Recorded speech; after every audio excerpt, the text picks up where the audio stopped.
bet you.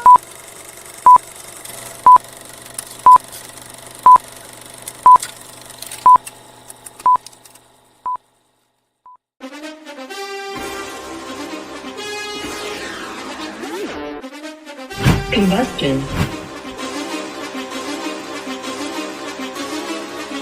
Whoa, whoa, whoa, whoa, whoa, whoa, whoa, whoa. Been running the game with my team making plays. Talking 80, my G, Swan and Jules in this place. Surrounded by dogs, keep the quarterback safe. I'm the one with the plans, they gon' do what I say. The game is not over, we don't celebrate in the end zone. We don't got no time in the wait.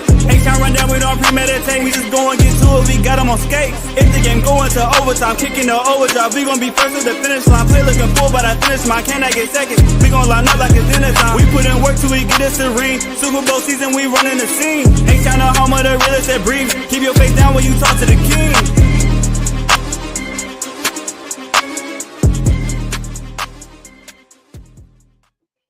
What up, y'all? Welcome back to another episode of the H-Town Rundown. This is your boy AD, and I got my co-hosts in the building. We got Jules, we got Mike G, we got Auntie Swan, we got Exo Intro, special guest Exo Intro in the building. Y'all already know we're starting. Y'all don't know, but we know. We're starting a 5-part series talking about that's going to lead up to the draft, and we're starting with the most polarizing topic. We're going to talk about it. And that's the offensive line for the Houston Texans. But the Houston Texans got busy. Houston Texans have been busy, have been making moves, have been doing their damn thing.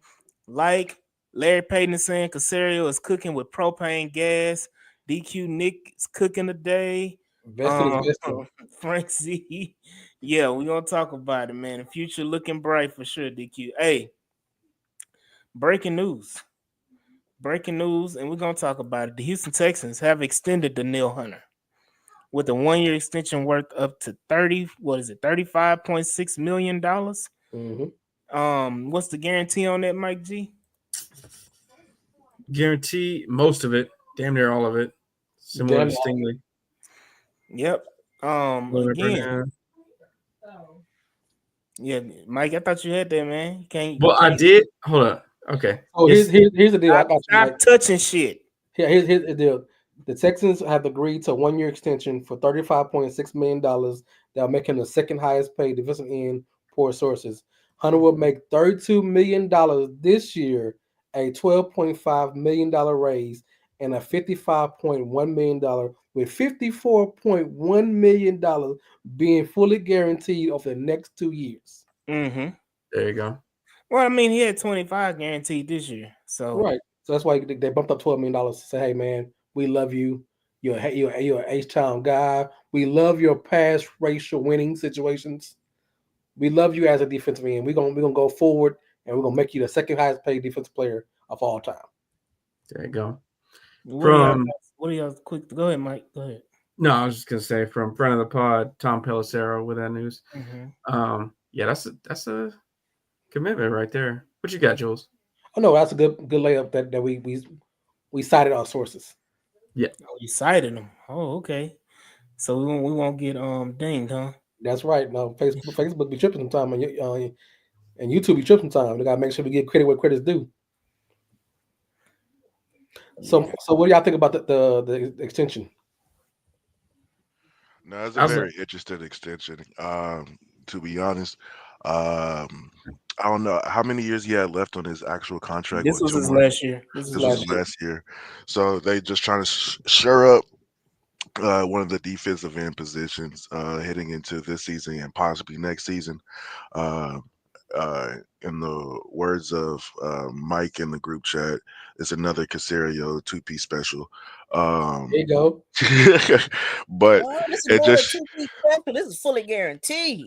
It's fully guaranteed. Say that again, Swan, man. So yeah, they ain't a special if you're fully guaranteed, because you can do a 4-year deal, and I mean you spread it out, but no, you can't do 2 years. So I think this just shores up that position. Yeah, I'm not on the fence about it. I just want to see if he will keep up the same production for the next 2 years. He is getting on that tail end of his career. He's going to get He's going to be at the end of career sooner than he is starting off his career, if you get what I'm saying. But hopefully he's able to keep up the production. I know we all have problems with Daniil at certain points in the season, saying, "Hey, we were supposed this is our what's his name for the John? Is this our Jonathan Grenard replacement?" We're seeing Jonathan Grenard at the beginning of the season have that giant burst of sacks, but then slowly but surely we started seeing Daniil get his feet back under him, get really acclimated into the system, and started to vibe and bode well for with our guys on the D line. So hopefully this just shores up that edge position. But we'd like to know, we'd just like to just see how he will fend off the next like 2 years, 3 years. I'm sorry, so I'm sorry. Hey, that's a wild one. I'm sorry, bro. That's a wild one. I know Democrats who mad about that shit. What? What are we talking about? That's a wild ass comment, but oh, please. That nigga, he's 100%. Anybody know off the top of the head how old? How old he is?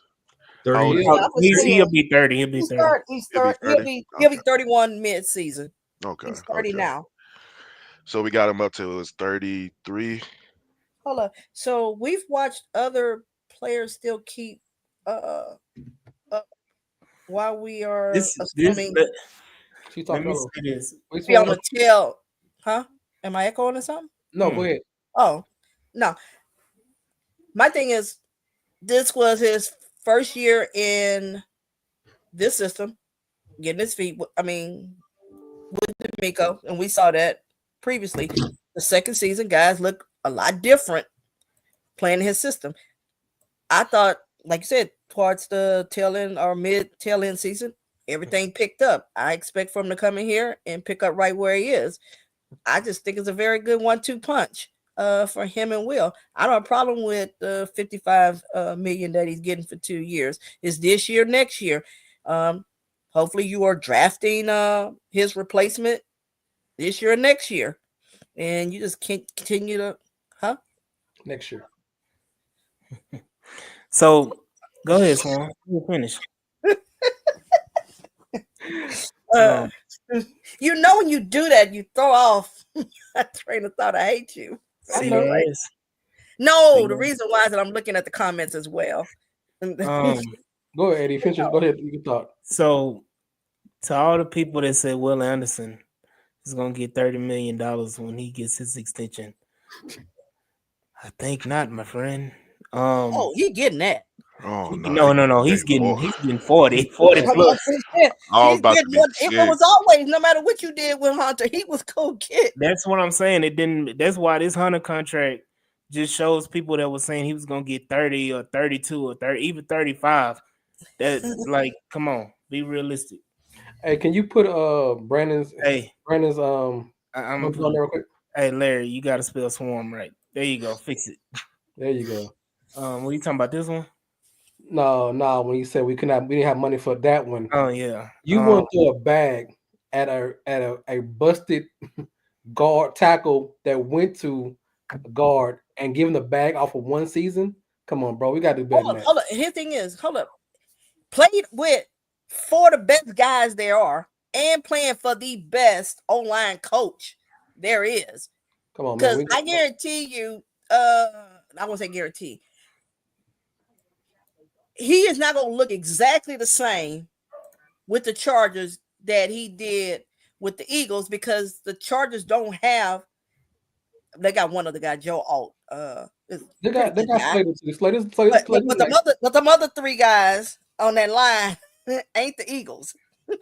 So I'm gonna give you examples. It's like Trent Brown going to the Raiders. Right, but he looked good when he was with the Patriots. That's right. But you had Stanecki. So this is the thing. They're not asking Becton to play tackle.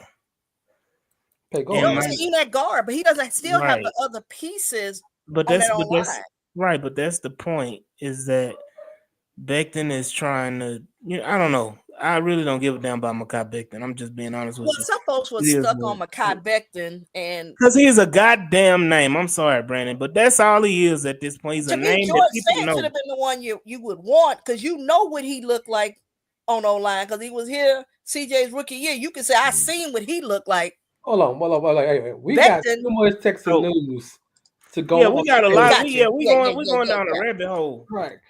We're going down a whole rabbit Well, you know, hole. you get folks like Brandon. Yeah, you know. but you we got just like Twitter. It's my fault. It's my fault. I And did. You saying put him on mute.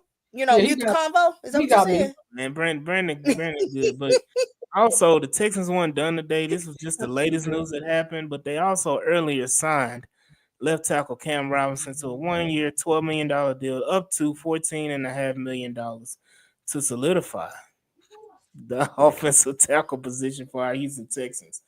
What are y'all thoughts on? We got one more bit of news, and I think it's a big major thing that we got to talk about. But Right. y'all stuck on goddamn Cam Robinson all day. Go ahead, and Daniil Hunter and talking about Mekhi Becton. But go ahead. Yeah, I'm good with the signing. I mean, everybody still know you need interior O-line. Now, whether or not you go tackle early versus go in the second or third round, I think you've given yourself options now. You don't have to ultimately reach to get a guy. So I like it. And even if he's just depth piece, let's keep in mind what happened last year. We lost guys. So we got to prepare for injuries. And the one thing everybody got upset about was when we're in camp and we went into the season, we didn't feel like the Texans addressed depth with the O-line coming into the season. Am I correct? Do y'all remember that way? Mm-hmm. So even I don't take all these signings though. Oh, these are the guys that go be week 1. Good. A couple of these guys be week 1, yes. But if anything, they're depth. Well, I'm confused now because I thought two of these cats were going to be day one starters. I know Cam Robinson is day one starter. I don't know where Howard's going to play. I don't know where Lincoln's going to play. I don't know where. Are they? Because according to D'Amico, Cam Robinson, it ain't how you get on the team. It is how you perform. So if the young guy is playing better, that's Swan. You're not paying a guy up to $14 million at his natural position, not to start left tackle. Okay, but if the rookie actually just happened, let's say it's Kevin Banks, and then we'll move real quick. Let's say you draft Kevin Banks. If Kevin Banks looks better than Cam Robinson in camp, Cam Robinson is Banks will start. Now we can sit here later on and complain about, oh damn, we spent $12 million on a depth piece, but you're going to put the best 5 out there to protect your quarterback. Nobody thought that Masker and Bullock was going to be the starters coming into the season. We knew at some point they'd be on the field together. We didn't think they were both would be starters immediately.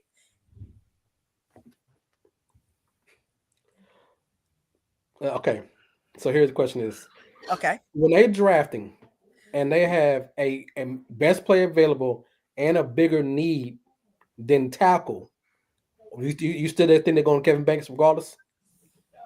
If this is just my opinion. Okay. If Kevin Banks, I'm not saying here, this is me. I think wide receiver is back on the table as being that first pick of 25. However, let's say Kevin Banks falls to 17, 18, 19.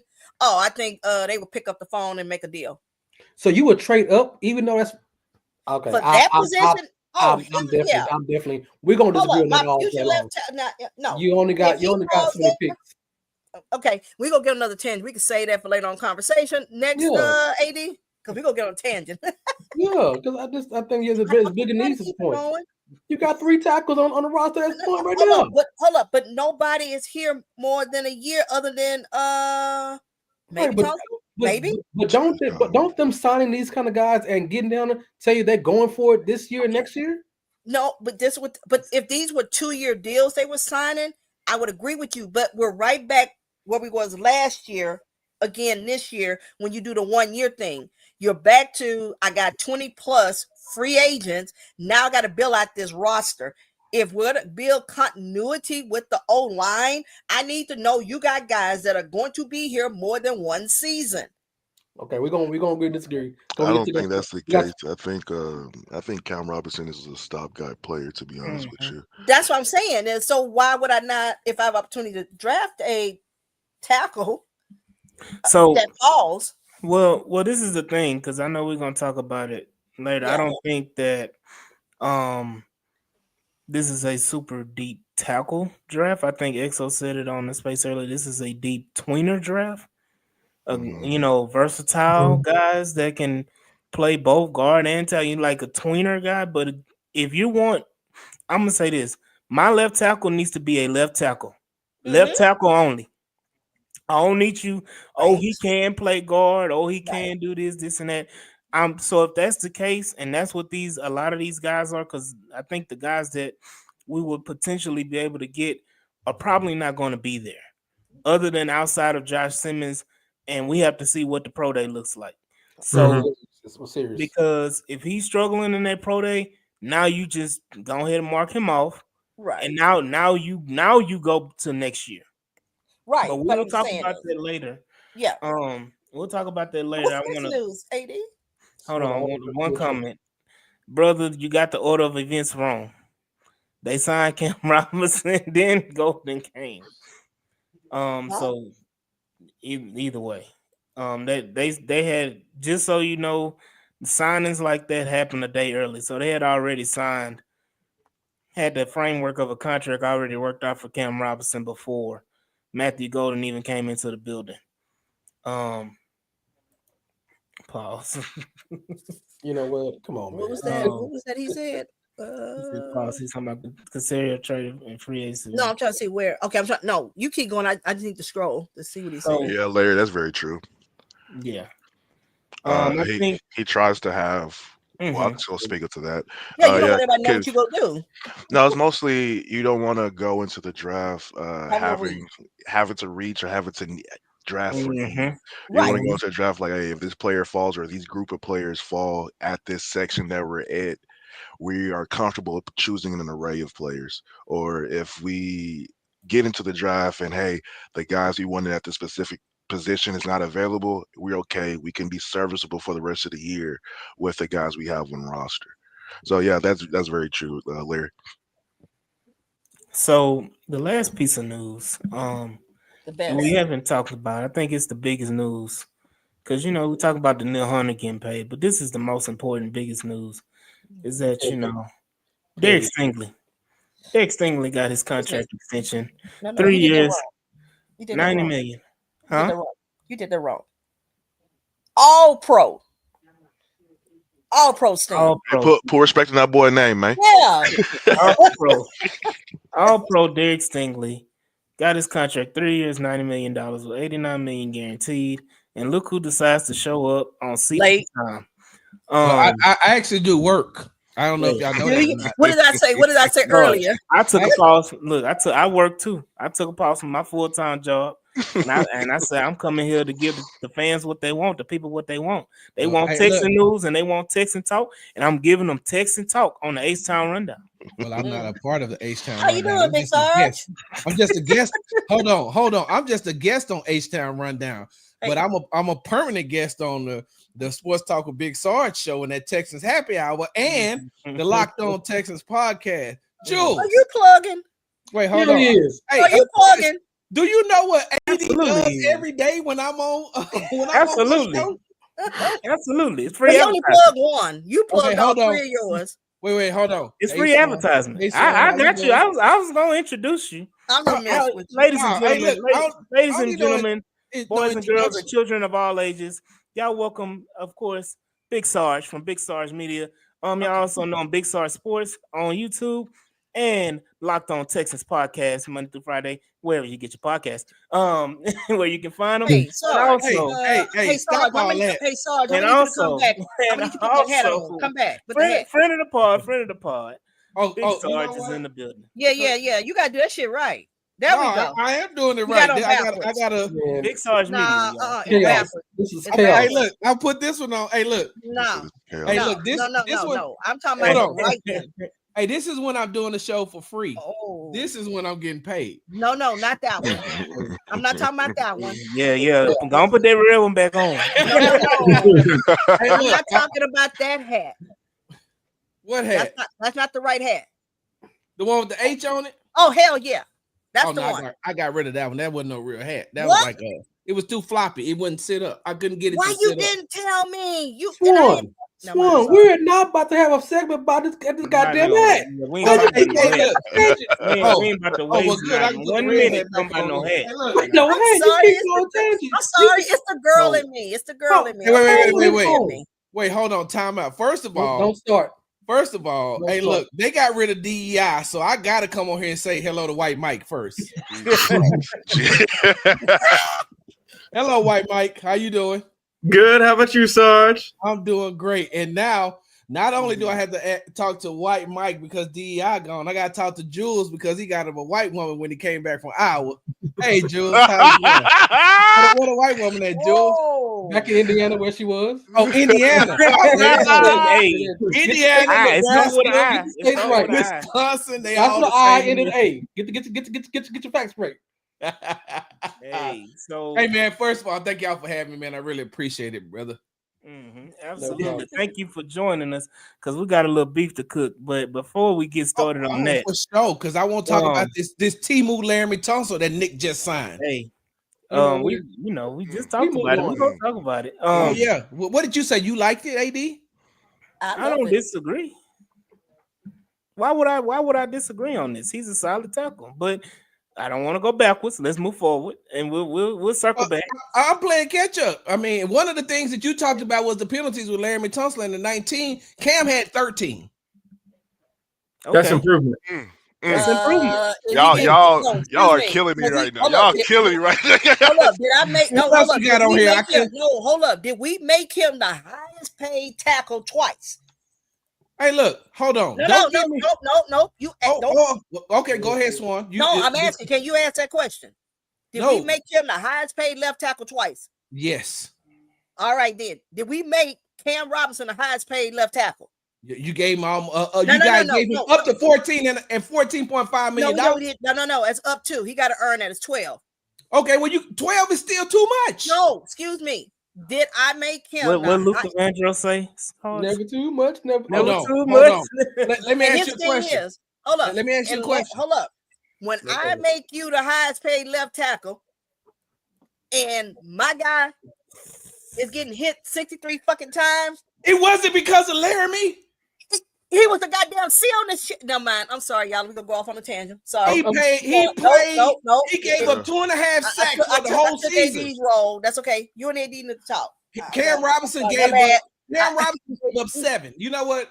Hey, AD, who else got in here? Because I can't see. So you got Exo Intro, you got Swan, you got Sarge. Mike G, man, how you doing? That's a great introduction right there. Great introduction. Yeah, AD, because AD be coming on my live being all horny and stuff. I don't come in hot. You came in hot. No, you come in horny, not hot. You come in. Like you had something to prove today. All right, I'm ready to act. I'm ready to act right. I got some stuff to say, but I'm gonna let you. Oh, you want to act right when you drink out the purple cup? No, I ain't got no cups. I ain't talking about you. Oh. That little purple cup. Yeah. Of course, since Sarge wants to rehash it. Come on, Cam Robinson signed with the Texans for 1 year, $12 million deal, upwards up to $14.5 million with incentives. Houston Texans are doing everything they can to upgrade the room of the offensive line. Get some damn dogs up in there. Some may not like it. Some may not like it because, see, me and Sarge have this beef with talking about Laramie Tunsil and his importance to the offensive line room and how Laramie Tunsil's money was a major factor, and yet the Texans said, I don't give Yeah, a okay. damn. Yeah, you right. It was a major I don't factor. It's a give a major factor. You got a dude out there worried about being a Hold on, fashionista. Swan. Damn, Swan. Let me know when it's my. Let me know when it's my turn. I Hold on, promise you. 'cause- I will defer until you say, Sarge, it's your turn. So I promise you, I'm gonna So, sit right here. I'm not gonna you know, butt in. They signed Cam Robinson, and they also extended Derek Stingley with a 3-year, $90 million deal with $89 million guaranteed. Guess what? I love it. And And I want to get everybody's thoughts on it because I left that for last because I feel like that was the most important news. they extended Since and they we restructured. last. Hold on. The H-Town Rundown in last live stream was last Wednesday. We're talking about stuff that happened. We don't have the privilege of going live every day on Big Sarge Media on YouTube and X and all the social media platforms. So we're trying to play catch up like you were playing catch up when you came on the live. AD, I don't have a problem. I don't have a problem with us talking about Derek Stingley, not at all. But just like I said on the Texans Happy Hour, I don't have a problem with that. What I have a problem with is the Texans pissing on Derek Stingley's day by talking about signing Cam Robinson. That's not a big enough signing to talk about when you're talking about the best defensive back to ever play for the franchise. You hold that Cam Robinson news until tomorrow, or if you're going to extend to Neil Hunter, you put that in with Derek Stingley. You don't talk about a guy who was suspended for PEDs. You know what? We brought back Mario Edwards. Yeah, exactly. Yeah, that was the Neil Hunter. They was already on the team. Thank you, Corey. Sarge, he got signed yesterday. What the hell? So Derek Stingley extended 3 years, $90 million deal, $89 million guaranteed. Basically, fully guaranteed deal. I love it. Derek Stingley, highest paid corner in the league, as rightfully so. Mm-hmm. All pro Derek Stingley. I love it. I want to hear Jules and Mike and Swan and Exo's thoughts on it because, Sarge is, saying we, pissing in Derek Stingley cereal. I mean, the I love the deal. 2 days ago. One at a time, guys. I love the deal. One is, unlike other teams, we didn't pussyfoot around with our guy. We didn't even wait till after the draft or June or just before camp. We locked him up in March. We rewarded him. He earned it. So I have no problem with it. And being 89 million is it's 1 million short of the fully guaranteed. And I think that's probably because of the owners, because they don't like really giving new guys on fully guaranteed contracts, I guess. But I don't know. But I have no problem with it. He earned it. Mike G, what you got? Yeah, I mean that's a solid point. Unlike a team in Ohio and another team in Texas, we don't wait until the last minute to try to extend our key guys. We get ahead of the curve. I try not to be ugly. Pro, Derek Stingley, who has established himself as the top corner in the league. And that was the thing pre-draft too. Was like we knew he was super talented. Could he stay healthy? And last year he did. And my God, I mean, there wasn't a receiver in the league that was like, oh crap, I got to go up against Sting. So happy we got it done. At the initial, for a minute, I was like, 3 years. What are we doing? And I was like, oh wait, no, that's 2 more years on top of that. So that's a 5-year deal. Yeah, we're good. So I'm happy with it. Exo, you got something to say? Yeah, I love the deal. Shout out to Derek Stingley Jr. for being one of the greatest DBs in Texans history. Pretty easy to see his greatness. I like the fact that we got this deal. I love the fact that we got this deal done before McDuffie and Sauce Gardner was up to bat to get their deals, because I know whenever McDuffie or Sauce gets their deal, I knew Stingley would have to be over those deals. So I'm glad we got in line and got our meal first, and to get that out the way, just like the Nico Collins deal as well. Go ahead and get that out the way before all these other receivers start moving up that ceiling.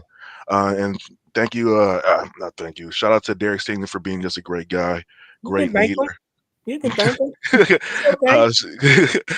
Thank you to Derek Stingley for being a great leader, great guy, great player, and just a leader. Jesus Christ. And overall, that's the word of the podcast. Football player. So I need to pull out that clip about a leader. Just praying for everybody should just pray for his health and pray for his longevity, because I would pray for the black more he's women on the field, Jesus, the more he's on the field, the more he get able to prove himself. So shout out to Derek Stingley, and keep up the good work, man. All right, pray for seasoned crawfish. No. See, actually, that was actually most people say how we do it is wrong. You're not supposed to be putting season on top of it. It is supposed to be inside of it, and it is a difference. But anyway, continue. So I'm gonna say this so that I know you Texas, so it's different. Pray for unbland crawfish. That's not unbland. Okay, I'm gonna say this so that Todd can say something. He chopped a bit to say something. Oh, Sarge loading up the clip. Right. So first of all, I love the deal. Second thing, in the news broke on Monday. We didn't have 2 days to glorify this deal, so ain't nobody crapping on Derek Stingley because he signed and had a press conference today. We gave him his props for 2 days.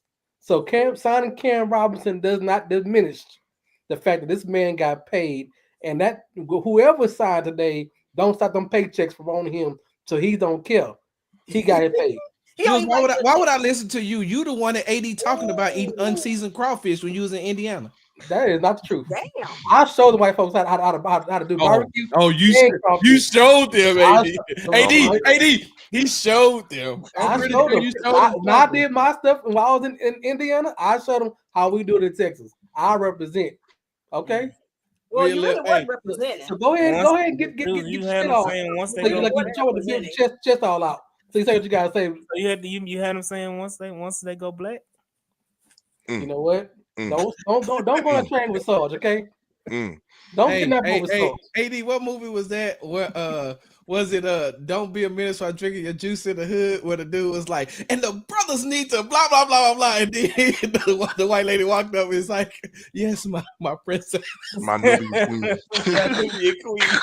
Don't get in that boat with him. You know, hey, look, for real. All I want to say is this: is that one thing that I've talked about, not only on my show but on the Locked On Texas podcast, is that he deserved it. Derek Stingley Jr. deserved all the money that he got. And if you looked up if hard work was a person, then it'll be Derek Stingley Jr. He's one of these guys that I'll never forget. We were in Ohio, and I got a chance to talk to Derek one-on-one after one of the practices. And I had noticed the day before Derek had practiced, but he never took his helmet off. After practice, he never took his helmet off. Never. And it was hot that day. I'm talking about hot. And he never took his helmet off. So when I got a chance to talk with him about it, I said, Derek, you practiced for 2 hours yesterday and you kept your helmet on. And then that's the one thing that I started to notice about him, you know, as far as practices from that day forward, I kept noticing he kept his helmet on. But I said, Derek, you never took your helmet off. He said, no, because he said, the reason why I keep my helmet on is because all the plays that I didn't make are going through my head. He said, and so when I have my helmet on, I'm constantly thinking about what I could have done better, what I could have done on this play, what I could have done on that play. How did I get beat on this play? How did I get beat on that play? Where should I have been? Was I in the wrong spot? So he's just constant. Football is just constantly rotating in his mind. And so I'm happy for him, man. And I think, look, I in all honesty, I think he gave him a hometown discount. I mean, for Derek Stingley, he probably could have gotten way more money than that. And some of the money I think is a thank you to him also because of the way that he carries himself. And Kamari Lassiter emulates that, and Kalen Bullock emulates that, and he's setting an example for some of these younger players coming along. I got a chance to speak with him. Leadership. AD, I'm not going there with you. I'm actually improving that I'm not going there with you. And the only reason I'm not is because a lot of times people get highest paid and leadership mixed up. Just because you're the highest paid don't mean that you're the leader on the team. Daniel Jones was the highest paid at one point for the New York Giants. Do you think? And you see what happened to him? But a C on your chest does. He had a C. Daniel Jones had a C on his chest as well. So hold on, let me finish. Jules, you just said that you gonna finish and then let me finish, right? Now, you ain't finna treat me. Wait a minute. Y'all thought I was finished.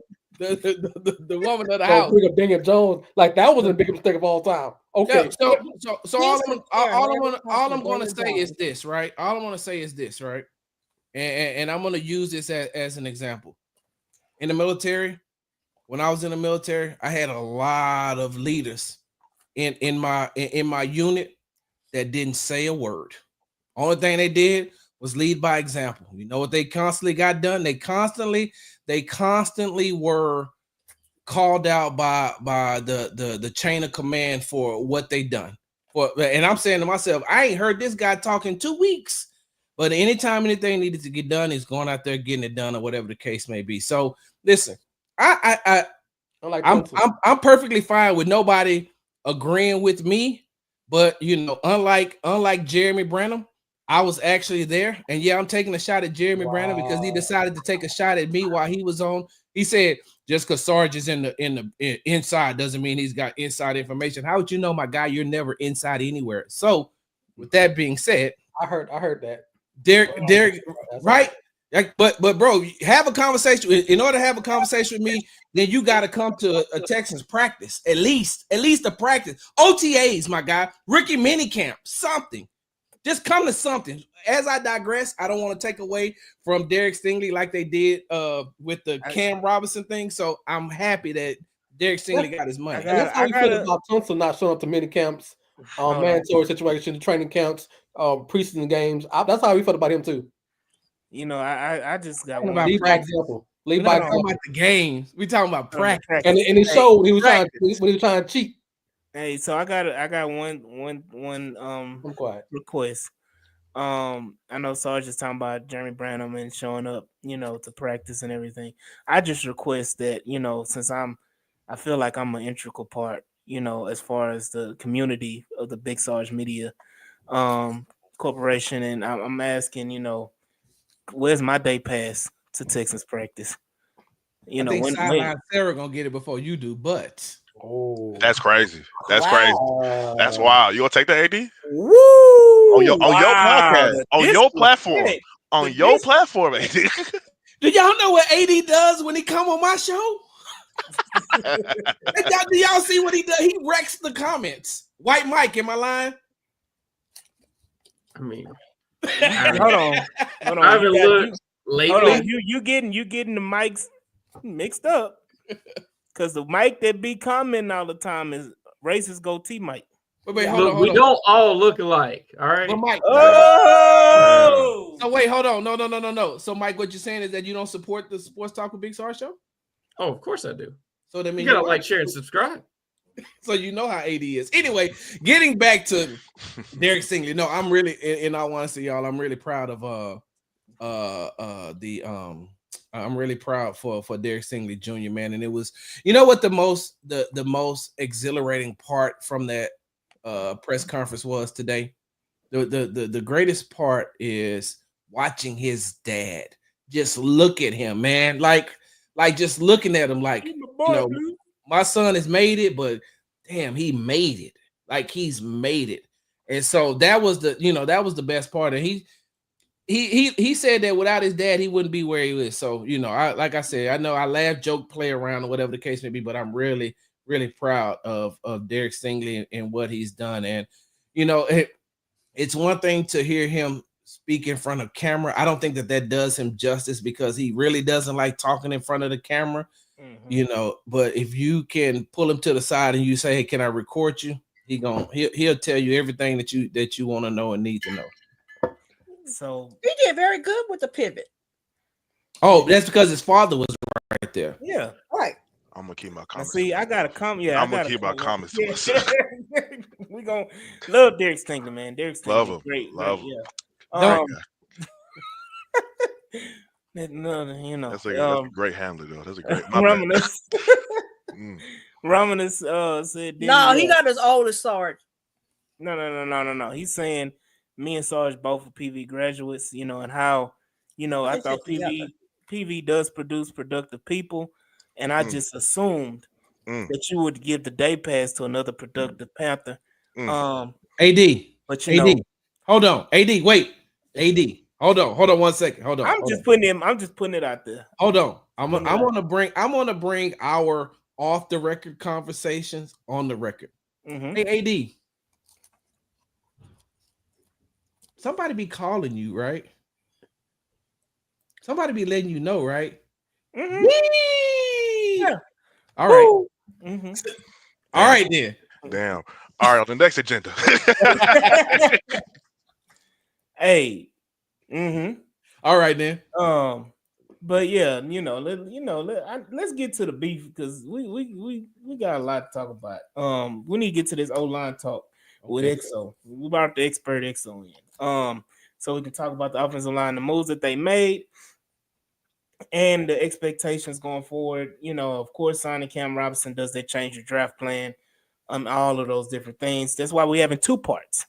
Because we're gonna talk about it next week as well, because the offensive line is the most polarizing topic, you know, in Houston Texans talk right now. And we'll have the other half of Locked On Texans next week with John Hickman coming on, giving his expertise on the offensive line as well. But me and Sarge got beef, man, because Laremy Tunsil, we've been having this debate for the last week and a half about Laremy Tunsil and his importance and the reasoning why Laremy Tunsil got traded.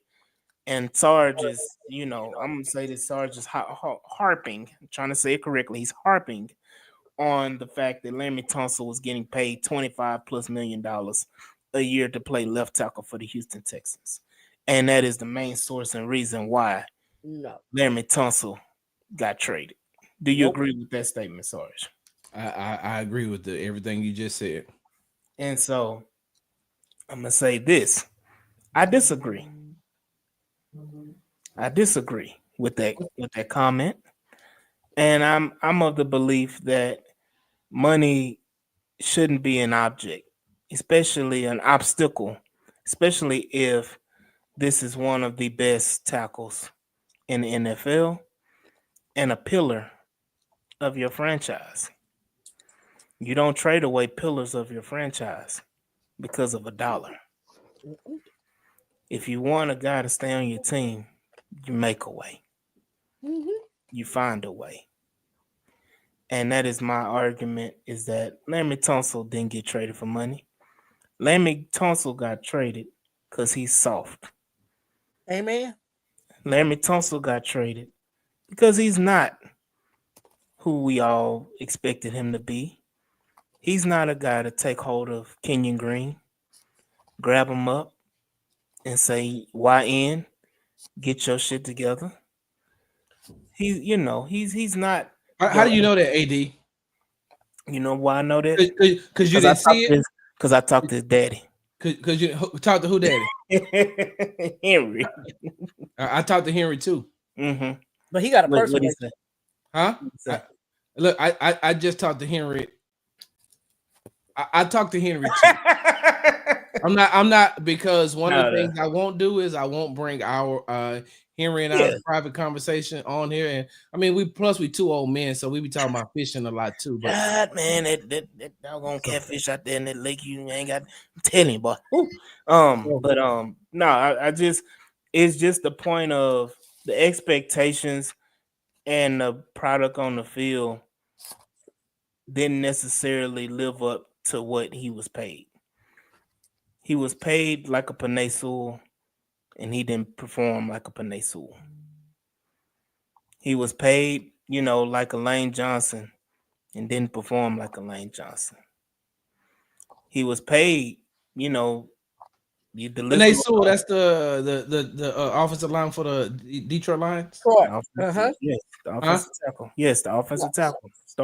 And Lane Johnson is the starting offensive tackle for the Philadelphia Eagles. Yes. Hey, can I ask a question? Mm-hmm. What else is what else is along that Detroit Lions line? A lot. That's not it. It's the leadership part. No, hold on, Swan. I'm talking to AD. I'm talking to AD. AD? Yeah. Do they have a lot of good offensive linemen in Detroit? Yeah. Do they have a lot of good offensive linemen do they have a lot of good offensive line in Philadelphia? They had 2 or 3, yeah. Do they have a very good offensive line coach in Detroit? I don't know.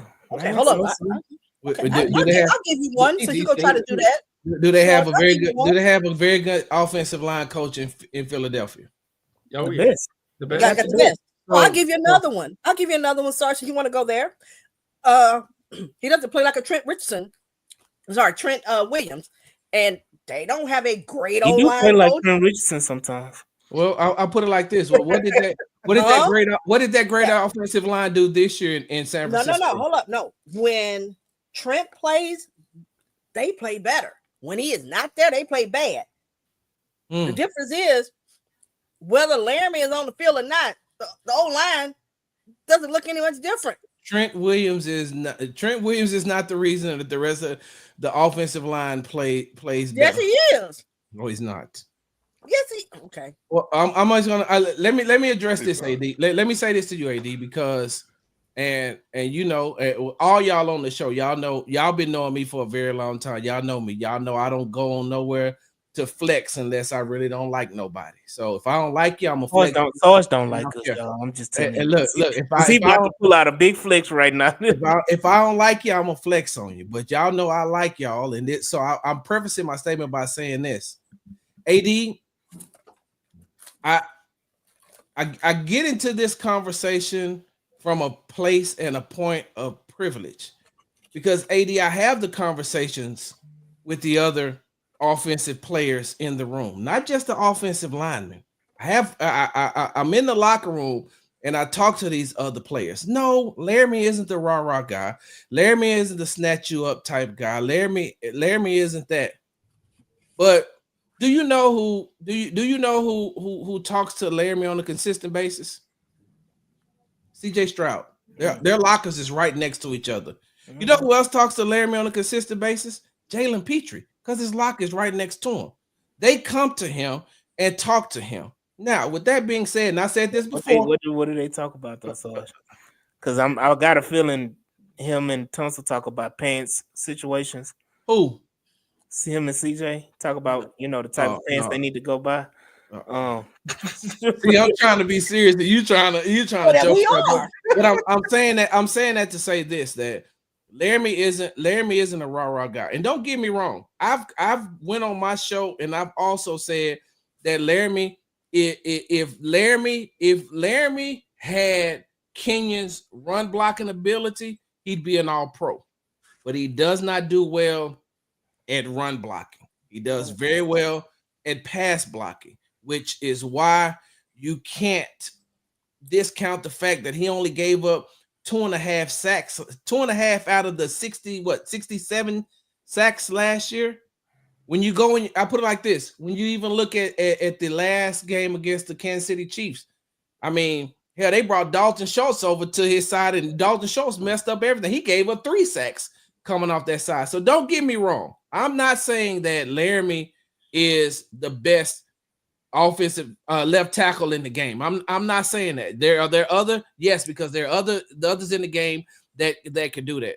But he can do my thing is the narrative around him being, for the way that he dresses and he's not this and he's not that. What I'm telling you, AD, is when I say leadership, it's because I'm talking to other people about Laramie. I'm talking to other people about Laramie. And now this narrative about him having a C on his chest and what he's supposed to do. That's why I put that video out. Okay, he's a captain. He's an offensive lineman. Chris Strausser was supposed to be fired in the middle of the season, but the Texans don't do mid-season distractions like that. When D'Amico talks about one voice in the room, that's why Cole Popovich is your offensive line coach right now. Because when Cole Popovich went to Chris Strausser and tried to tell him about how to beat the stunts and the delayed blitzes, because where did Cole Popovich? Who did Cole Popovich learn from? You see what I'm saying? And so he told him, "Hey, I know how to do this." You know what Chris Strausser said? No, I'm going to do it my way. The same thing that he basically told us when we interviewed him. And so there's too many voices in the room on that side. And then you have the offensive lineman on this side. There was times, listen, let me tell you like this. You know that there was times that the offensive line was on two different pages. One side thought that they was doing this. The other side, that they got to see it. We saw it. All 22, we saw it. Right. And so what I'm saying, you know, is what game was that? Was it the you remember the Kansas City Chiefs game? Which in one? The divisional round? Shaq Mason gave up a sack, right? Shouldn't have been in the game. Yeah, I listen, I'm with you on that. I don't think he should have been in there either. But y'all remember that sack Shaq Mason gave up? I asked Shaq Mason after the game. I said, "Hey, bro," I said, "Hey, man, how you give up that sack, bro? You got beat pretty bad." Now I'm telling you how I talked to him. "Hey, man, you got beat pretty bad." He said, "I did, Sarge." He said, "It looks that way too, right?" He said, "But the calls was mixed up too, because I was on one call and they was doing something else." And that's what a lot of it went through. Like I said, in all seriousness, I'm not trying to look, I know that Laramie's deficiency is in run blocking. I also know that Laramie's getting older. That's not a deficiency. His kick step. Well, it is a deficiency. Well, you no, just not. If you just signed Cam Robinson, who has hold up, he's a bad run blocker. I got to interrupt this. I'm sorry, I got to interrupt this because you doing is frustrating. And I love you. That's cool. I'm telling you the truth. I gotta say this because okay. Laramie has been in the league 9 years. 9. He's been a Pro Bowler not 2 years, not 3, not 4, 9. That is Laramie's rep. He's lazy when he comes to run blocking. It's not an inability to run block. He's lazy with it because we've seen him here and there do it. But that's the thing I saw with the O-line. And I'm not an O-line expert, but goddamn it, I know the difference between a motherfucker that continues to hold on to a block and get to the second level versus a guy who, I did my part. Oh, y'all didn't do y'all's? So his thing is, Laramie is talented. Pass rusher, yes. Run blocking, no. But my thing is, if you're not going to be a rah-rah guy, I need you to be able to lead by example. The constant goddamn false starting penalties, that is being undisciplined. If the goddamn cadence is off, you're too damn talented. Fuck it. You know what? Until I see that ball snap, I'm not moving. Swan, he didn't get, it wasn't this year. It was the alignment, the new rule that was put in place for the offensive tackles. That's where Laramie got a lot of his false starts from in the beginning. But the first nobody else in the league getting them goddamn penalties. Why is Titus got him? Did Titus not get him too? Like I said, but you know what? Did Titus get him too? But that's to me where he comes into play.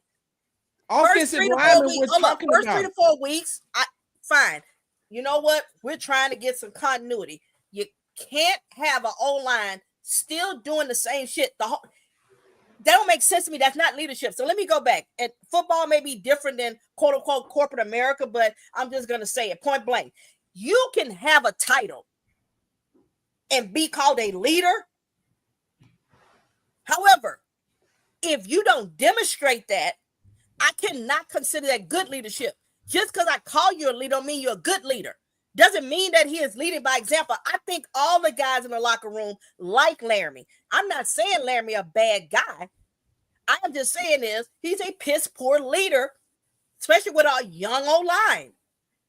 If I just need a guy out there to just do his job and not give a damn about anybody else, that's Laramie. But if I'm asking Laramie to help guide a young man pro, what Diggs did for, Nico and the rest of them, it looked like you could see some of that, okay? If I want to look at Robert Woods, when you had what's his boy, Noah Brown, you saw some sense of veteran leadership, and it showed on the field. I don't feel like Laramie thinks he has to do it, and he turned me off after the Vikings game. And this is a pet peeve I have. None of them took ownership of their mistakes. It was communication. Well, communication by whom? Referees. They're picking on us. Dude, this shit is you. Say it's me. Do like CJ, get up there. That was me. Even if it wasn't you. Do it, Mika. It was me. Maybe it wasn't you. Take the leadership. Take ownership. Take accountability. Because Titus got his ass on goddamn social media and was echoing that shit, and then he got off when folks kept flaming him, and it's like, oh, I'm not going to deal with it. So please stop saying he was a leader in the locker room. He was a friend in the fucking locker room. I'm not, because I was there. I'm not. No. I'm not sworn. No. I'm not going to stop saying his thing is, your idea of leadership and mine is, if I don't see the results on the field, I don't care what y'all say behind closed doors in the locker room. Swan. Bottom line. Hey, so doesn't Sarge. matter. Hey, hold on, Swan. So Sarge, when you talk about Laramie's leadership skills and like overall Laramie's, I guess, effort in the O-line room, I'm different from the guys. I understand like what goes beyond like and what happens in the O-line meeting room, what happens in that. So can you speak to some of the things that that you say that it's not really a fault of Laramie, it's just like just the indifferences of what one might hope or one might think of what actually was done. Because I know you was in there, I know you actually had conversations, and I do believe that Laramie was a good Laramie was a leader. That though the people in this, I guess, on this podcast, how good of a leader that was is neither here nor there, but he was a decent leader. The issue now is yeah, the issue now moving forward is just like, was he the leader that the Texas is looking for now in this new era? And that's where I feel like where we can kind of meet at the middle ground. Yes, he might not have the best leadership skills that you would hope for the O line. To Sarge's point, yes, he was a good leader. He talked to the guys. All the guys were behind him, and because you got to understand that as a leader, you got to have the people follow you. People followed him and people believed in him, and he was able to lead by example to a certain extent. But the issue is the leadership that he was giving, the tutelage he was giving, the teachers he was giving, the team was just trying to go into a different path than what he was currently doing. And so that's where I want, and not me personally, I just think that's where the conversation should go versus I just don't like him as a person, or not even a person, I don't like him as a leader, I don't like what he did, versus just the fact that, hey, the team is just literally saying, hey, you, for what you did, it's great. 5 Pro Bowls, 4 Pro Bowls. You did a great job for what we needed you when you came into the team. But as of right now, we're just trying to go into a different path. So a lot of what you're saying, Exo, I mean, that we can all agree on that. But a lot of what you're saying is an individual type of person.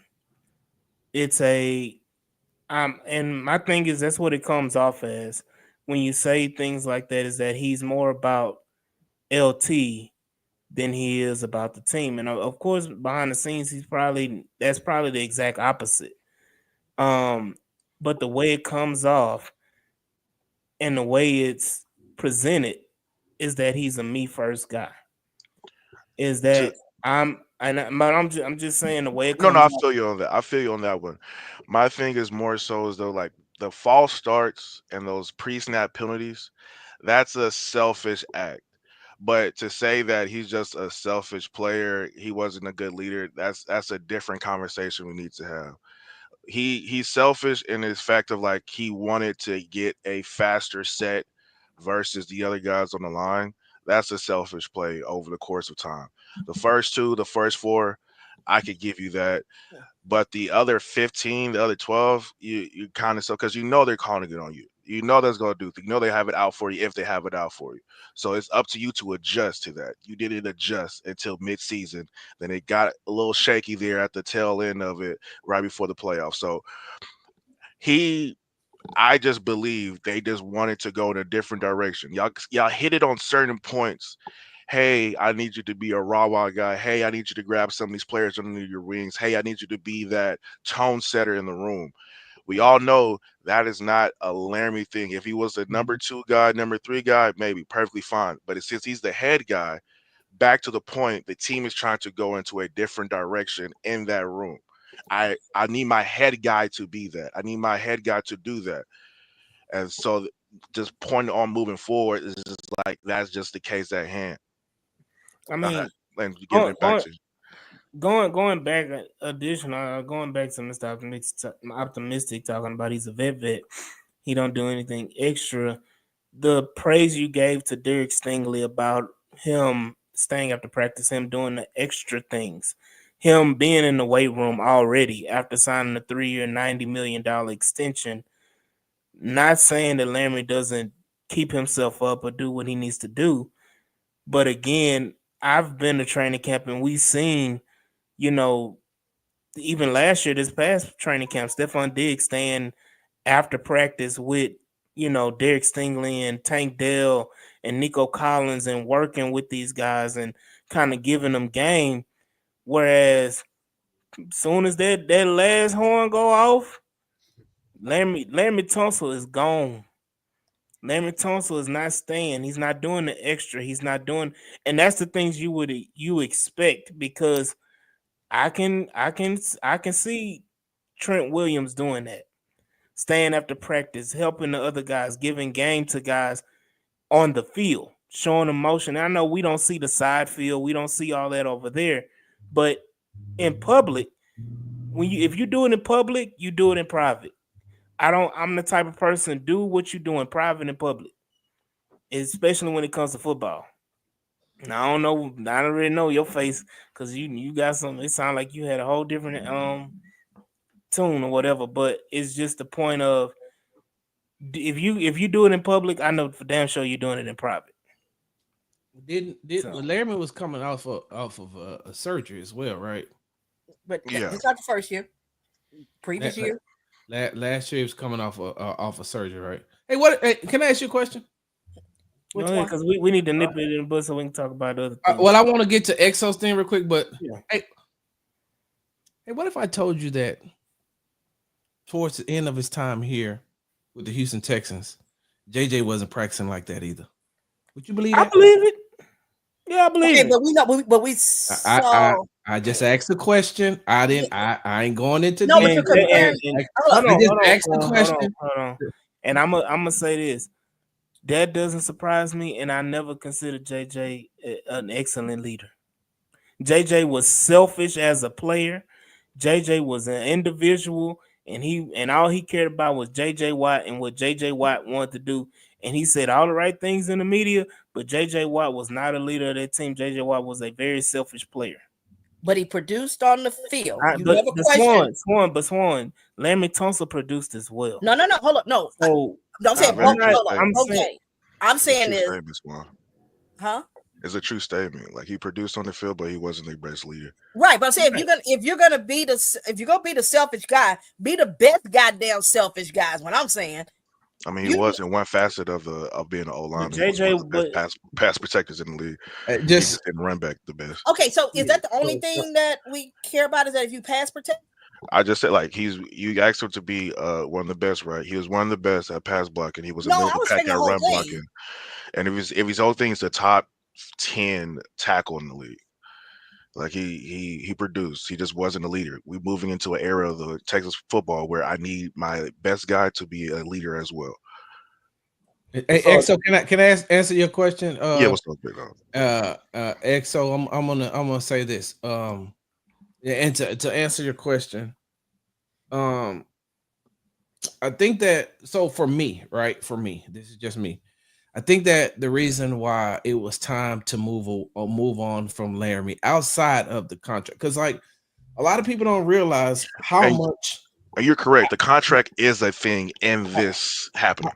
Yeah, how cash strapped the Houston Texans were before they started doing all this restructuring thing like that. Which is the one thing that I asked Nick Caserio at the combine is, how are you going to do that? And he says we're going to have some flexibility. So evidently he had something in mind. Now, AD, this is where I agree with you, and I've said this on numerous occasions. You can't pay him that amount of money if he's not going to be a good run blocker when you have a team that wants to run the ball. So no, you can't give him that amount of money, even though he has protected your franchise quarterback for the last 2 years and kept him upright, right? Kept him upright and not allowed him to be hit like that, right? Not to be sacked like that, to know that he could drop back and do what he needs to do. But by the same token, you know, if it's 3rd and 2, I need to run to the left side too, and I do need my highest paid offensive lineman to do that. I need you to do that. So that's what I'm saying, Exo. I'm not saying that they shouldn't have moved on from Laramie Tunsil. And like I said, even I said this on the show, I wish Laramie, I think the one mistake that he made is that he did not speak enough. He did not speak enough to the media. He did not talk enough to the fans. And so when you don't do that type of stuff, when people don't hear your voice and you leave it up to other people to hear your voice, to be the voice for you, then you leave it up to interpretation. Now, me and AD, we go back and forth, but I never said that I didn't respect AD's opinion on it. I didn't say I didn't respect Swan's opinion on it. I do. I respect y'all opinions on it. Do I have a different opinion? Of course, because it's different for me. But I'm with you. I said that exact same thing. It's just like, hey, Laramie not getting it done on run blocking. So what are you going to do? Which, and I know you're trying to nip this in the bud, AD, but that's what I'm saying. If you're going to move away from him, right, because he's not the leader of this, that, and the other, then you got to go out and get somebody else that is, you know, may not be as effective in pass blocking, but has that balance of good pass blocking, good run blocking. And signing Cam Robinson, to me, is not that. Cam Robinson may be the raw guy that you need. Ed Ingram may be the raw guy that you need. But at the end of the day, Ed Ingram got benched for inefficiency. Kevin O'Connell said that out of his mouth. He was ineffective. I benched him for being ineffective when we went with this other guy after week 10. When you look at Cam Robinson, his play went. Listen, I just read this out. When he was with the Jags in 4 seasons, he was ranked 19th, 29th, 16th, and 33rd as an offensive tackle. And then, don't get me wrong, Jacksonville is a toxic place. It's very toxic. And so maybe a change of scenery was needed. I mean, you're talking about a team that had Tim Tebow as a tight end, as a prop. You had a coach in Urban Meyer who couldn't keep his hands to himself, and you have a culture that's just not a winning franchise. So cool, you get him up out of there because Minnesota loses their left tackle. He goes to Minnesota. He gets there, and at first he's doing great, but as time went on, he became bad, and that's what I'm saying. If you're gonna go, I would have rather them draft the offensive tackle, a left tackle, or put Laramie at left tackle and put Titus at left tackle and then try to find you a left guard or something like that. I just don't understand the Ingram, Thomason. Okay, cool. I don't understand the Cam Robinson signing. And that's a great transition. Yeah, it's excellent. Go ahead, Exo. Talk about Cam, because I know you have your reservations with Cam as well. Yeah, like I said on the space earlier, this sign is kind of questionable to me. If we're penciling in as the starter, it's just interesting to see because he's not the best tackle. As I said in the space earlier, it's very slim pickings as well for the tackles just like available. So they didn't have, I guess, the best to go through this year. All the good guys already got signed up, and then all the guys got signed up, and so you just left with like Tristan, Jared Willis, him. So I'm like, I'm about to pull up the list, but it just didn't. I don't see how this can elevate the line in itself. But like we said in the spaces, shout out to the group chat. We're we don't need the best guys for this year as well. And two, we are changing the identity of the O line. Three, we're building, I feel like, the O line inside out moving forward. Mm-hmm. And then also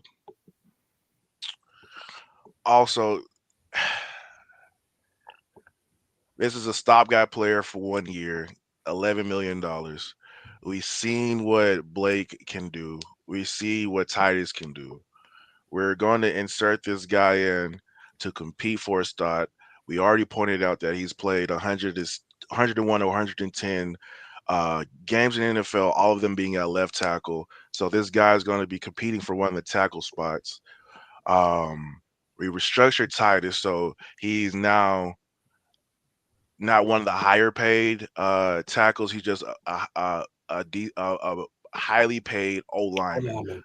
So he can be anywhere from the inside to the outside. So it provides them flexibility. And so, can we survive the year with Cam if he's a starter? And that's my biggest reservation. Like, are we penciling him as the starter at left tackle, or are we going to have a competition there, and whoever is the best or whoever can do the best is the guy? And so, if we have all of those situations, I feel like this could be all right, but I still have my reservations of like, all right, what are we doing with the tackle position? Is it this going to be a rookie? Is this going to be somebody else? I just don't know. Cam is not. Oh yeah, go ahead. Yeah, and I get you. For me personally, I feel like they're moving away from highly talented players that don't fit to lesser talented players that may fit and coexist as a unit. And I think that's been the problem with the Texans O-line, not this past few years. It's been a problem with the Texans O-line since Bill O'Brien days 10 years ago and 10 plus years ago. And it's that the cohesive unit that the offensive line they've not played like a cohesive unit for 10 plus years. And facts. Bringing in guys like a Cam Robinson and Ed Ingram who played together in Minnesota, who's probably going to run a similar, telling us that we're going to run a scheme similar to what they're doing, what KOC is doing in Minnesota. Is just the point of bringing guys that fit together as a unit. Yes, they're not the most talented, and that's the thing that I think people don't realize. The Texans had an extremely uber talented offensive line room. You had a second round pick in Juice Scruggs. You had a guy who was highly touted in college in Jerry Patterson. You had a first round pick, all American, everything in Kenyon Green. You had a first round pick in Titus Howard. You had, perennial Pro Bowl player in Laramie Tunsil. You had a highly touted guard in Shaq Mason. And, you can keep talking about the room. The talent was there. And I kept saying it all last year. The talent wasn't there. Something's missing. The talent wasn't the issue. The issue was that they're never playing like a unit. It's like they're playing like five individuals trying to do well or master their craft as individuals and not playing as a unit. I think the best offensive linemen play as a unit. That's why Philly is so great. Yes, they have the best offensive line coach. They have talented players as well. But you can take a guy who was the Kenyon Green of the New York Jets and Mekhi Becton, bring him into that situation and make him play as a unit player, and he becomes successful. He becomes a better player. So it's just the point that now, yes, it doesn't make sense on paper, but let's hold off a lot of reservations until we see the final product, because no telling what they do in the draft. Like we've talked about before many a times, Nick Caserio is going to do everything he possibly can to be able to draft best player available when it comes in the draft. Can I ask you a question real quick, AD? Mm-hmm. If you see that change, though, and it happens this year, and it happens and they learn how to move as a cohesive unit, they learn how to move as one, is that the credit? That credit has to be given to Cole Popovich, right? And if that's the case, with everything that you just said, them not moving this to another, I also just believe that it also has a lot to do with the coaching. Absolutely, Because no, it's a combination of both. You would say, Nick, getting the type of players that Popovich and Kaylee are looking for, the type of players, as well as them being able to put that unit together. So it's not one thing, and the players wanting to do it. So to me, it's not just one thing where you could say it was Strausser, because I mean he is a big factor. Slowick played a big factor. The players played a big factor. It wasn't one person by themselves. It was all of it. So to me, if they play well this year, I'm giving credit to Nick. I'm giving credit to Popovich. I'm giving credit to Kaylee, and I'm giving credit to the guys. I'm like I said, I'm just asking because, like, of Why course, wouldn't all of them get credit? You're gonna see a difference. So what I'm saying is that, and what I'm trying to say is that if we do see that, then maybe if that would have happened, you would have made replacements to the offensive coordinator and the offensive line coach last year. It could have been different. That's all I'm saying, is that, you know, at some point, yes, the players are responsible. Like, they are the ones on the field. They are the ones, they have to be held accountable. All of them have to be held accountable. But, you know, you bad coaching will lead you into a brick wall as well. Right. And so that's what I'm saying. Like, they got rid of Bobby, they got rid of Strausser, and so you get some fresh air in the room, because and look, I know how it is. Don't get me wrong. I have been covering this team long enough to know. Are you saying that room was funky?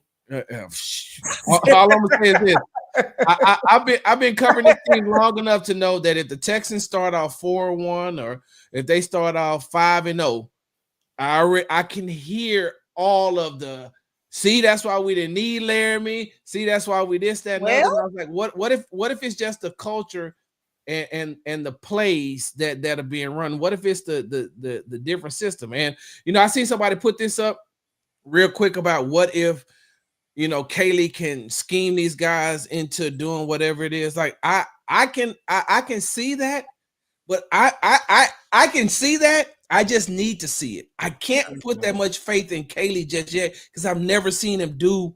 Right. I've never seen him call offensive plays. Mm-hmm. Okay, so let me ask this question, Sarge. So, if you had replaced, because trust me, I did want to replace mid-season, you would not have. Who was going to replace them? Because you wasn't going to go out and hire from the outside an OC. So Popovich would have been there, and you would have probably given it to Gerard or Bill Lazar or whoever. You wasn't going to get anybody, so you still would have probably been worse trying to change, bring somebody in, because there's no time to change your scheme or anything. You'd have been rolling with what you got. If they would have, my question is that, let's say if you think it was the coaching, then to me, you would have kept the players saying, guess what? I know the players, it's not them, it's coaching. The fact you got rid of 3 of the 5 starters tells me they don't think it was strictly coaching. They felt I didn't say that. Both. No, I didn't say it was strict. And hold on, I don't want to hog the mic, because Exo, you was about to say something. No, I'm gonna let y'all. I gotta hop in whenever y'all done with this point. No, I'm go ahead, man. I'm saying that. So if you come in and they look better, and he ain't getting beat up like he was, he can step into his throws. I am gonna sit back and say, damn, you know what? National pundits and everybody said that we were crazy for letting him go, and look what happened. You damn right I'm beating my chest and say, damn, this looked good. Hey, thank you guys. Thank you, Kaylee. Thank you, Popovich. Yes, I am. I'm gonna say, damn, we didn't need Laramie. I'm one of them. But my thing about that is just like coaching is very, very, very important for the offensive room. It's a lot of technique and it's a lot of repetition, and you need a guy in there to hold a certain standard and teach us certain nuances of things. So yes, coaching will affect the overall play of the offensive room. Play calling will affect the overall effect of the offensive room. And so those 2 factors have to be, case in point, factored in. Then comes the player point that y'all trying to bring up.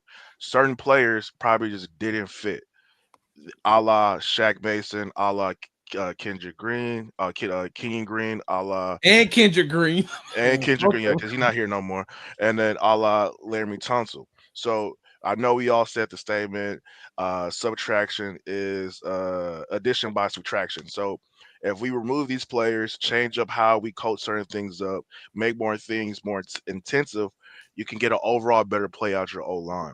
So yet two things can be true is what I'm trying to get at. So the question I was bringing up is basically going back to the point of like who was available, um uh other than Cam Robinson, because my I wanted George reservations Fant. for yeah, George Fan was an option. I'm not that big of a fan of George Fan as others. I know he worked 2 years ago. That doesn't mean he was going to work this year. My biggest thing is was the fact that like I didn't know Joseph Noboom was available, the starting tackle for the Rams. He's currently available at 29 years old, and we took one of their coordinators from the Rams over here, and yet I don't know if we tried to get him in the room, or did we have to settle for Cam Robinson? Did we try Jared Willis, or did we try to get a Trent Brown or somebody else like that in here? Like, what made us land on Cam Robinson? Because everybody looks at Cam Robinson. I'm not a big fan of PFF, but people use that as a judging factor.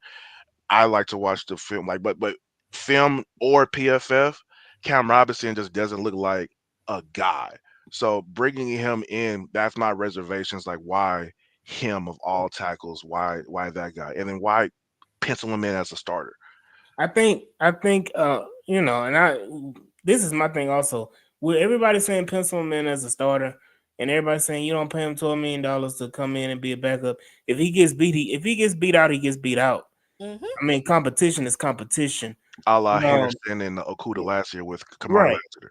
Exactly. So you don't. I mean, we paid them the $10 million for two corners, and neither one of them played and had a rookie start over them. So Rockets just won an 8 game in a row. yeah, shout out Houston Rockets. That's what I was gonna say. 116-108 No. beating Orlando Magic. Jalen Green had another fabulous game as well. Alperen Sengun, another double-double as well. Had a really good game. So shout out Houston Rockets. Jabari as well. Steven Adams played crucial minutes as well. We'll talk about that on the Rockets podcast on Sunday. With Big Sarge. As we go. But again, I'm losing my train of thought. Damn, Sarge. Talking about it as well with Cam. You're talking about Cam and the fit. I don't It's know. more so like why him out of all the available. So Yeah. right now I'm looking at the list. They had Joseph Noboom, Tyron Smith, Jedrick Willis, Trent Brown, George Fant, and then the list just drops to How Kenneth old is Brown. George? How old is George Fant? He's 33. Okay. How old is Tyron Smith? 35, And 34, he got about to be 35. Tyler Smith got bad back issues. You can't say Yeah. No Tyron Smith. No, Yeah. I'm just Of reading down course, the we list. know that. I'm just reading down the list of available okay. tackles. Hold on. Then we can't do no Cowboys. No. Yeah, No, I'm give just me that, saying give me this. that. I mean, Then you had Jedrick Willis, Trent Brown, George So Fant, Kendall Lamb. Jedrick Willis. How old is Jedrick Willis? He's 25. He's 25, but he has an injury history, right? Yeah, he just didn't pan out with the Browns. Yeah. Mm-hmm. Trent Brown ain't been good since he left the Patriots. I mean, I don't think he was that great with the Patriots. No. I mean, somebody. I'm just saying that he was only decent there.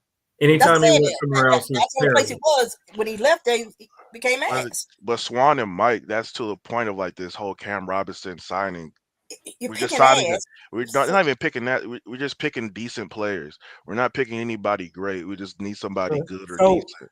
That's the point. Hold on, Swan. That's the point I wanted to make. Okay. Is that it's always going to be a disappointment because you're replacing a great player, a good player. Damn, lost Exo. We were replacing a great good player with a lesser player. So there's going to be a disappointment with that sentiment of he's just a guy, he's just a dude. Well, you coming from a Pro Bowl left tackle. Could be all pro, talented, super uber talented left tackle. So yes, the feeling is, damn, why him? You're gonna ask that question, why him? So that's just the drop off of talent, regardless of who it was, because you could have got Jedrick Willis, and then the question would have been, why him? He's 25 years old. Why he didn't work out with Cleveland? What's wrong with him? And then you're gonna look at the tape. He didn't have great tape. And then of course, Cam Robinson is what, 30, 29, 30? Yep. And so it's just a 1-year contract, and and honestly, it's a prove it deal. It's a Nick Caserio special. It's what he does with these guys. He wants to get them in to prove it and show that they can play. And if not, you can cut bait with them. It's just 1 year. I think the plan is that if Cam Robinson doesn't work out, you still have Titus Howard and you still have Blake Fisher. You still have those guys that can play tackle. And then again, like Exo was saying earlier, I think they're more focused on building the inside out and maybe drafting a tackle with the first top pick next year. Or maybe there's a team, and I said it before on the spaces, maybe there's a team, or not the spaces in the text chat, maybe there's a team that wants to be like the Texans and wants to get off of a high dollar tackle or a tackle that's top tackle or whatever, because they're trying to reset their offensive line. And the Texans could be in play for that next year. Can I say this real quick, AD? Go ahead. And plus, I got to get ready to go. Yeah. We all got to get ready to go. I got to spend time with my wife, and I done 3 shows in a row. So I got to go spend time with her. AD, can I say this? Tell the wife I said, hey. All right. Here's my question though, because some of the things we keep saying about, maybe they're doing this to wait till next year. Maybe they're doing this to wait till next year. Like the clock is ticking for the next 3 years for DeMeco Ryans. And I'm going to say the reason why I'm telling you that the clock is ticking for the next 3 years for DeMeco Ryans is because he's going to be a victim of his own success because of what he's done in the last 2 years, by where he's gotten his team the last 2 years. But they've gotten rid of Bobby. Bobby used up the excuse 2 years, the rebuilding 2 years. You may get one, maybe 1.5 next, but this team is going to start looking at, okay, so if we're winning, but we need to take that next step, because if we're going to give CJ this amount of money, if we're going to give Will this amount of money, but the best we can do every year is the divisional round of the playoffs, that's not going to fly, and that's not going to cut it. And so Nick Caley is DeMeco Ryans' hire. He's Nick Caserio's hire. And if it doesn't pan out, I put it like this: the only reason Nick Caley should be leaving the Houston Texans is to take a head coaching job. If he's fired in 2 years, the organization is going to say, now, wait a minute now. Y'all fired Bobby after 2 years. Now y'all fired this guy after y'all fired Nick Caley after 2 years. Now y'all want us to bring in another offensive coordinator. Y'all want us to put time to go. Y'all want to put CJ in another offensive system. Like the clock is ticking. So I get what you're saying. I even talk about it when the amount of money that they're going to have in 2026 and things like that. And there's not going to be any good wide receivers out there. But with that being said, though, like the clock is ticking, so they can't keep deferring until next year, and then the year after that, and then the year after that, because Hannah gonna be like, hey, how many more years y'all need? How many more next year? Yeah, how many more years do you need? And so I will say this, and I know you're talking about CJ and Will getting their money and their paper. Let me say this: the bank of Stroud and the bank of Anderson will always be open. That $100 million that they gonna get, that money is gonna be pushed down the road, and I will be happily to kick that CJ Stroud can down the road as long as possible. That Will Anderson can down the road as long as possible. I will be. I hear you, so I will be gladly to do what Cleveland is doing with Deshaun Watson and giving him that guaranteed money up front and lowering that cap number by $50 million every year and opening up that cap space and doing what the New Orleans Saints do every year and magically be $100 million over the cap and magically be under the cap when the league years start every year, I'm perfectly fine with that and finding ways to keep improving the team. The Bank of Stroud and the Bank of Anderson, I don't mind dipping into that. Hey, Jules, where you been? Eating potato salad with raisins in it? I thought you was about Crazy. to say something. Oh, Craziness. You on mute? You on Joe. mute. we can't even Yo, hear you, dude. buddy. Oh, We can't you hear been doing that? I read your lips. That's what you been doing. You should have did like Oh, No, what I've been doing for you, You I've just been doing did watching, this. listen to talk about bullshit about a player that's been gone for down that week, and we still in Hold the same conversation. oh, you No. mean that we talk more about Thompson and Sting? We let Who? him. We talk more about Thompson and Sting. You know that ain't that kind of what you know. That's what Big Sarge talking about earlier. Yeah, he said you know. Sling Day, So but you we had let a whole Thompson podcast take about away from Larry Sting. Thompson. Fine. Hey, AD, I'm gonna need you as the moderator and as the host of this. I'm gonna need you to regain control and make sure you tell Hilarious. Swan and Jules that that's not what we've been talking about. Way more other things than that. So, you know, the proof is in the pudding. Y'all, everybody knows what we've been talking about. Hey, Sarge, not gonna No. lie to you. I know we're joking, but you pointed out something I hope you can kind of speak to about the life cycle of a coach or a GM in the league. You got one you have one coordinator firing, and you have one GM restructuring before they fire the coach. For the GM, you have 1 to 2 coordinator firings, then you got a head coach firing and rehiring before they fire you as a GM. So you have to understand that, like to his point, D'Amico's on the not the hot seat, but D'Amico's on the clock now. Hey, D'Amico's on the clock now. I said it before. D'Amico got that seat warmer. You know they got the high and low settings on that seat warmer. It's on low. It's on a little low. Yeah, But it's chilly outside. I'm just getting my ass a little look. You know, knocking the Just chill off. on this topic alone, but wouldn't Nick be seat be a little hotter than Yeah, Nick I would right say now? D'Amico ain't going nowhere. D'Amico saved Nick's job. Right. So D'Amico ain't going nowhere. When He'll your pick his job next get guy. more than heat than But like Ryan? to Sarge's point, he's on notice. I Mhm. fired your coordinator. You got 2 things left before they fire you. A GM and or then your another. ass is Nick. Right, You but I'm saying Nick. it's because Nick is on his third head But coach. Nick, Mhm. but that's what we're saying, Swan. Yeah, and I get nobody's saying that Nick Casario's seat ain't hot because we need to go ahead and wrap it up. Mhm. Because And we're gonna come back next week with for John the Hickman. prospects. Yeah, and talk about the prospects and you know what we currently have on the roster. I can't with do it, regard to- John. I can't do it. But Nick Casario for damn sure seat is hotter. Nick Hot as shit. Casario's seat been hot.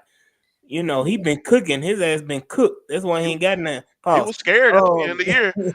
I will but do anything for D'Amico. If I have to I don't even Nick think D'Amico Casario was damn near crying in that press conference because he knew he was damn near out the door before D'Amico got hired. So it's just the point of, yes, Nick Casario's seat is hotter, but Nick Casario can be fired that year, and if D'Amico has another average season, he can be gone the year after.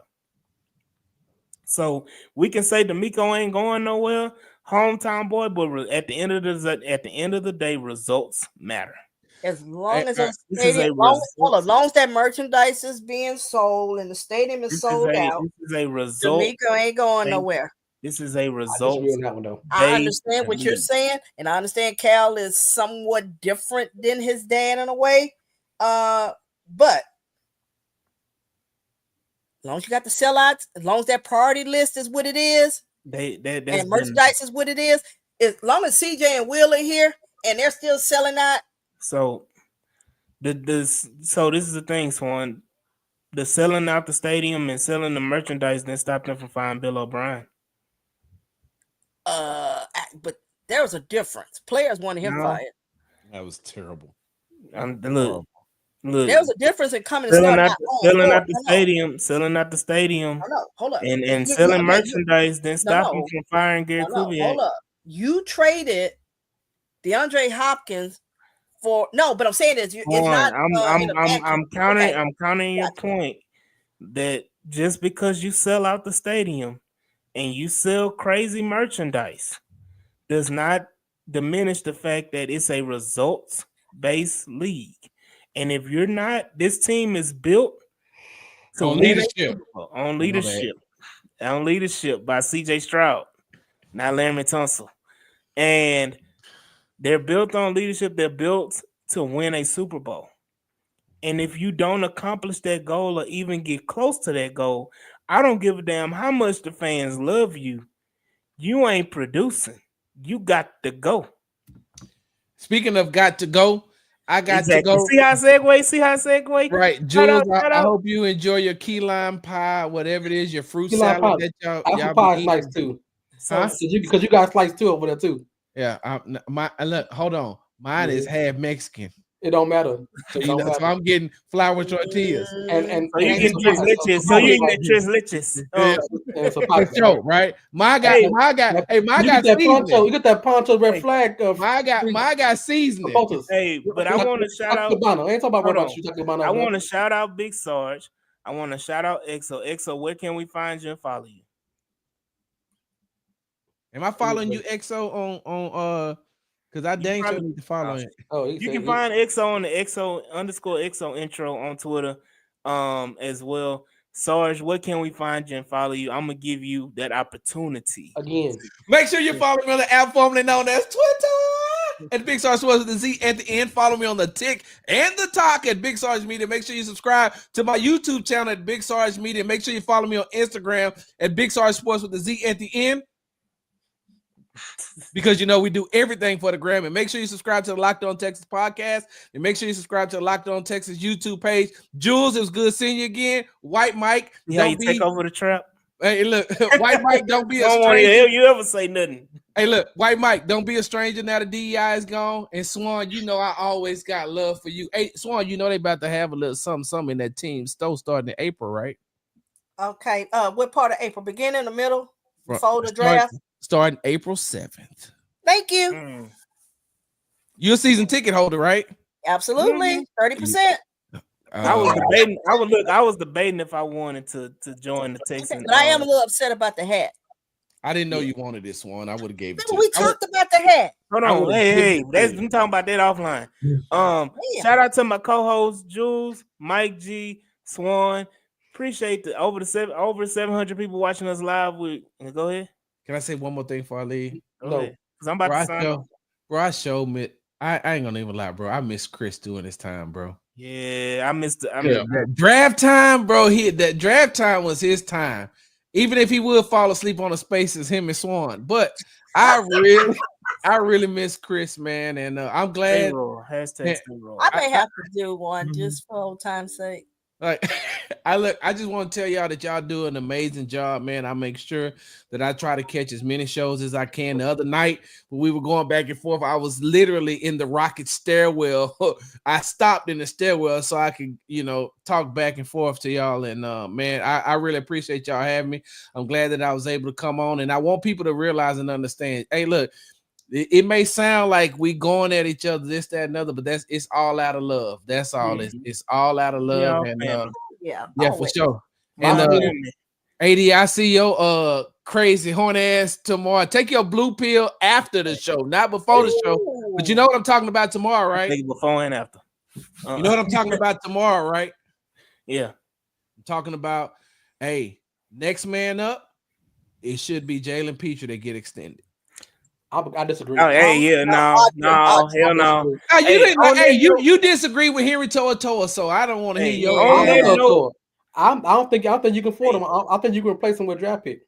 On that note, y'all just said the cap wasn't real. On that note, pick a side. Who, me? No, he's talking to me. No, not you, Sarge. Tell him White Mike. It ain't real. It's real. Tell him White Mike since January 20th. You can't say nothing, but your woman can. But not you can't say nothing to Mike. I'd rather extend. Yvonne say Petrie should be extended. Just saying Jay Petrie. It's because he should be. Don't mean he will be. At the end of the day, appreciate everybody for joining the H-Town Rundown. This is your boy Isaiah Simmons. That's who he is. We will see y'all next week when we finish talking about the rest of the offensive line. And we'll see y'all when we see y'all, man. Peace. Peace.